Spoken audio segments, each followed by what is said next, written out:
Monsters from the Chernobyl nuclear power plant. Hey there, everyone. Welcome back to the channel. Today, we're diving into a topic that's equal parts fascinating and chilling: the legends of monsters stemming from the Chernobyl nuclear power plant disaster. Many of you have probably heard wild stories and seen various movies about this incident, and you might be wondering, what's real? What's just a story? So let's explore some of the creepiest myths, what's actually happening nowadays, and how this infamous event has turned into a sort of modern folklore. Before we get into the monsters, let's take a quick look at what happened at Chernobyl. Back in April 1986, a reactor at the Chernobyl nuclear power plant in Ukraine exploded, causing the worst nuclear disaster in history. Immediately after the explosion, there was panic.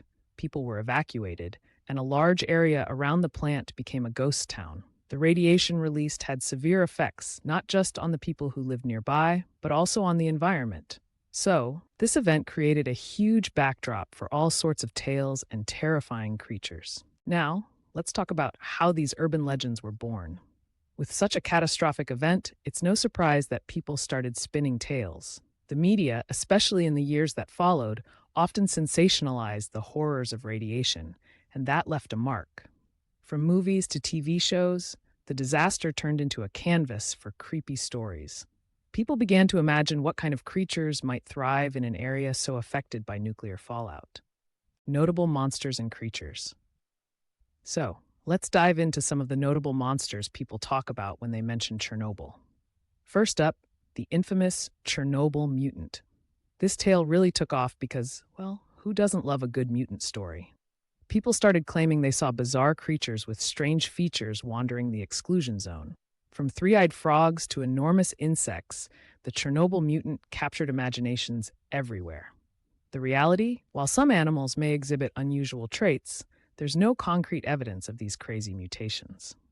Next, we have the Blackbird of Chernobyl. This legendary being is said to be a harbinger of doom. Witnesses, or fans of ghost stories, report seeing a giant blackbird in the skies above the site, signaling danger. The symbolism of this bird often relates to tragic events, adding another mysterious layer to the Chernobyl lore. Let's not forget the hardcore rumors about the so-called psycho dogs. After the disaster, many pets were left behind and had to adapt to a new life in a decaying environment. Now, the rumor mill suggested that these dogs were turning primal and could attack anyone who ventured too close. While there are feral dogs in the area, the idea that they're aggressive monsters is, let's say, a bit exaggerated. The reality of wildlife in Chernobyl. Now, shifting gears a bit, let's talk about what's actually going on in Chernobyl today. And surprise, it's not as terrifying as the stories suggest. Believe it or not, the exclusion zone has turned into a unique sanctuary for wildlife. Because humans are largely absent, animals like wolves, eagles, and even deer are thriving. Researchers have been studying these animals' adaptations, and they've found a range of species living pretty well despite the lingering radiation. But let's not romanticize too much. There are still concerns about the effects of radiation on wildlife. Some abnormalities have been documented, but most animals seem to be doing just fine. It's a weird twist that a place often associated with destruction has become a refuge for nature. Chernobyl's influence on pop culture. Chernobyl has also permeated popular culture, appearing in movies, documentaries, and video games. Films like Chernobyl and games like Stalker have captured people's imaginations and contributed to the mystique surrounding the site.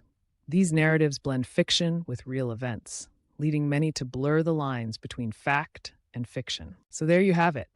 We've unraveled some of the spooky myths surrounding Chernobyl and even had a peek into the real-life wildlife thriving there today.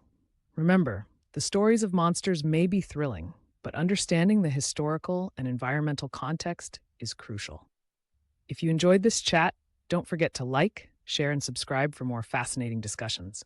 Until next time, stay curious and keep exploring.